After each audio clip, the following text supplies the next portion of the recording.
Bayangin aset itu kayak payung. Pas lagi panas, mungkin kelihatan gak kepake. Tapi coba kena hujan badai. Kamu bakal nyesel kalau payung itu udah keburu kamu kasih orang lain. Nah, sama persis dengan aset finansial. Kelihatan biasa aja, tapi nanti bisa jadi tameng penyelamat. Kalau sekarang kita udah panik, gimana nanti 2030? Apakah kita bakal makin gampang ngorbanin aset berharga? Atau justru bisa lebih bijak buat pertahankan yang penting? Pertanyaan ini sebenarnya bukan buat nakut-nakutin. Tapi biar kamu mulai mikir, apa sih yang gak boleh lepas dari tangan kita? Masalah utama kita tuh sering sederhana. Uang habis lebih cepat dari gajian datang. Pernah ngerasain gak?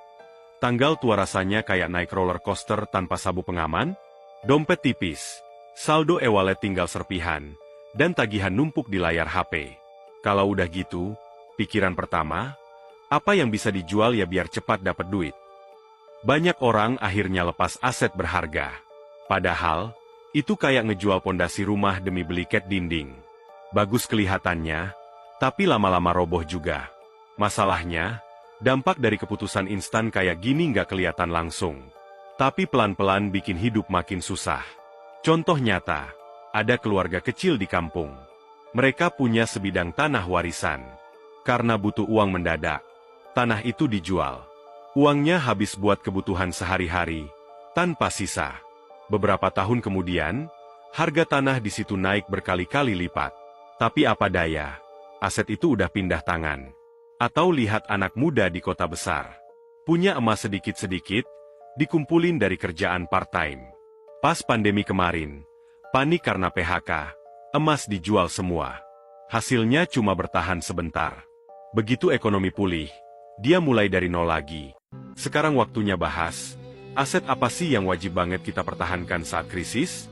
Bukan teori rumit, tapi hal-hal nyata yang sering kita temui. Aset ini ibarat nyawa cadangan yang bikin kita tetap berdiri tegak. Yang pertama, tanah atau properti. Banyak orang gak sadar, tanah itu kayak emas yang tumbuh sendiri. Mungkin sekarang kelihatan nggak menghasilkan.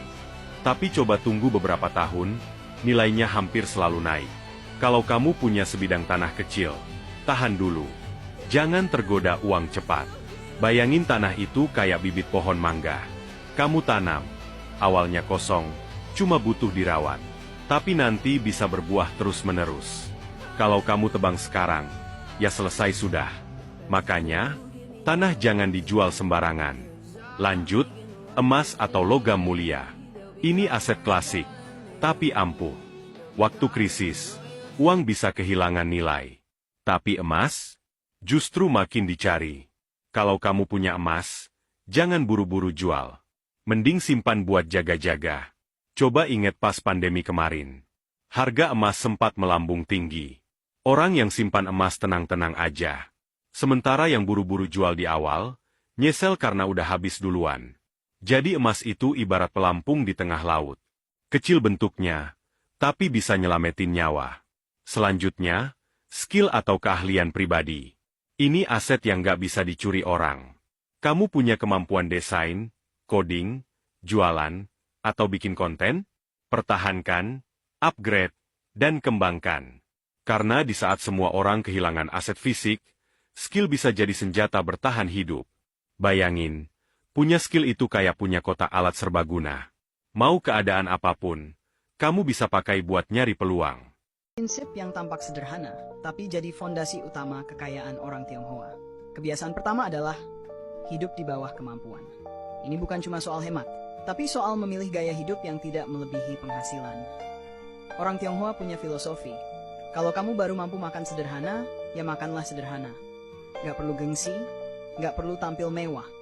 Karena yang paling penting bukan apa yang kamu tunjukkan ke orang lain, tapi apa yang kamu siapkan untuk masa depan. Mereka tidak malu menggunakan barang yang fungsional, bahkan meski sudah kaya. Mereka memilih sepatu karena tahan lama, bukan karena mereknya.